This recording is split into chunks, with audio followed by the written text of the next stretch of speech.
Hello and welcome to happy cinema. ఈరోజు Vikas Mason నటించిన 'హాంకాంగ్‌కి గుస్తపాంకి' movie యొక్క రివ్యూ అయితే చూద్దాం. దానికంటే ముందు నా ఛానల్‌లో లేటెస్ట్‌గా వచ్చిన మూవీ రివ్యూస్ అయితే ఉంది. మీకు నచ్చితే తప్పక చూడండి. ఇక ఈ సినిమా కథ చూసుకుంటే ప్రేమ గుడ్డిదంటారు కదా! అదే కోవకే చెల్లింది ఈ సినిమా కూడా. ఈ సినిమా విజువల్లీ ఇంపైర్డ్ ఆర్టిస్ట్ ఉంటాడు విక్రాంత్. షనాయ వచ్చేసి స్ట్రగలింగ్ ఆర్టిస్ట్ ఉంటది. విజువల్లీ ఇంపైర్డ్ యాక్టింగ్ ప్రాక్టీస్ అయితే చేస్తూ ఉంటది. ఆ అమ్మాయి మూవీస్ కోసము స్క్రీన్ టెస్ట్ ఇవ్వాలని అలా ప్రాక్టీస్ అయితే చేస్తూ ఉంటుంది. వీళ్ళిద్దరు అనుకోకుండా ట్రైన్ జర్నీలో కలుస్తారు. అక్కడి నుంచి వీళ్ళ జర్నీ అయితే స్టార్ట్ అవుతుంది. ఈ జర్నీలోనే వీళ్ళకి ఇష్టం ఏర్పడుతుంది. ప్రేమగా మారుతుంది. దాని తర్వాత ఇంకేమేమో జరుగుతుంది. కానీ ఇదంతా జరిగేది వీళ్ళు ఒకరినొకరు చూడకుండా జరుగుతా ఉంటుంది. స్టార్టింగ్ లో చెప్పా కదా ప్రేమ గుడ్డిదని. అందుకే ఇది. తర్వాత వీళ్ళ ప్రేమ ఏమైంది, ఎలా విడిపోయారు, ఎలా కలిసారని ఈ సినిమా మొత్తం కథ. సినిమాలో పాజిటివ్ చూసుకుంటే సినిమాటోగ్రఫీ చాలా ఎక్సలెంట్ గా చేశారు. ఆ హిమాలయస్ గాని, ఆ ఒక ప్లేస్ ని గాని, పిక్చరైజేషన్ గాని భలే చేశారు. నాకైన సినిమాటోగ్రాఫర్ తన్వీర్ అయితే తన వర్క్ అయితే బ్రిలియంట్ గా చేశాడు. దాంతో పాటు ఈ సినిమా మ్యూజిక్ అయితే ఎక్సలెంట్ గా కొట్టాడు. సాంగ్స్ అయితే అదిరిపోతుంది. ప్రతి ఒక్క మెలోడీ ట్రాక్ మనకు అంత హార్ట్ అయితే టచ్ అవుతుంది. అంత ఫీల్ తో ఉంటుంది సాంగ్స్. దాంతో పాటు బ్యాక్గ్రౌండ్ స్కోర్ కూడా భలే వర్క్ అయింది.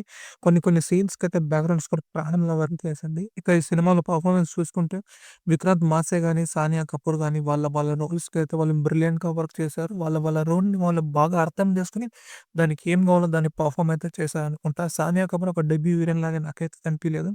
భలేగా చేసింది. చాలా బ్యూటిఫుల్ గా కూడా స్క్రీన్ మీద కనబడింది. సపోర్టింగ్ క్యారెక్టర్ ఇస్తే ఉన్నారు గానీ అంత రిజిస్టర్ అయ్యి అంత వెల్ నోన్ క్యారెక్టర్స్ అయితే ఏం లేదు.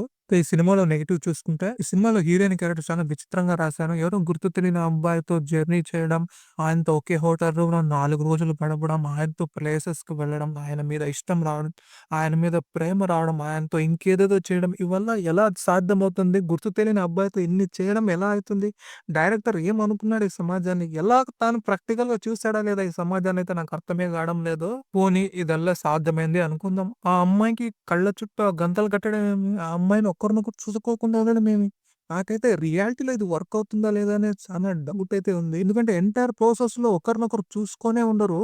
ఇదంతా ప్రాక్టికల్‌గా ఎలా వర్క్ అవుతుందని డైరెక్టర్ ఫీల్ అయ్యాడో నాకైతే అర్థమే కావడం లేదు. ఈ సినిమాలో అయితే స్టోరీ బాగలేదు, స్క్రీన్ ప్లే బాగలేదు, డైలాగ్ బాగలేదు, డైరెక్షన్ బాగలేదు. పోనీ ఏదైనా కొన్ని మూవ్‌మెంట్స్ అయినా బాగున్నాయంటే అది కూడా లేదు. అట్‌లీస్ట్ డైరెక్టర్ ఈ మూవీ ద్వారా ఏం చెప్పాలనుకుంటున్నాడు, ఏం కన్వే చేసుకుంటున్నాడనుకుని నాకైతే అర్థమే కాలేదు. దీంతో పాటు సెకండ్ హాఫ్‌లో ట్రయాంగిల్ లవ్ స్టోరీ అది ఇంకా ఘోరము. ఆ కథని మొత్తంగా స్పాయిల్ చేసేసింది. డైరెక్టర్ ఇంటెన్షన్ ఏంటో నాకే అర్థం కావడం లేదు ఈ సినిమా ద్వారా. సో, ఓవరాల్‌గా ఈ సినిమా అయితే very bad experience for me. ఈ సినిమానైతే మీ ఫ్యామిలీతో అయితే చూడకండి. అడల్ట్ సీన్స్, కిస్సింగ్ సీన్స్ అయితే బోలెడన్నున్నాయి. So, please avoid family. మీ గర్ల్ ఫ్రెండ్‌తో కావాలంటే మీరు వెళ్ళొచ్చు. ఓవరాల్‌గా చూసుకుంటే ఈ సినిమా వచ్చేసి ఒక డీసెంట్ వాచ్ కూడా అని చెప్పలేకపోతున్నాను. మీకు ట్రైలర్ నచ్చితే వెళ్లి చూడండి. లేకుంటే లేదు. నా కంటెంట్ మీకు నచ్చితే ఈ వీడియోని లైక్ చేయండి. నా ఛానెల్ సబ్స్క్రైబ్ చేసుకొని ఈ వీడియోనైతే షేర్ చేయండి.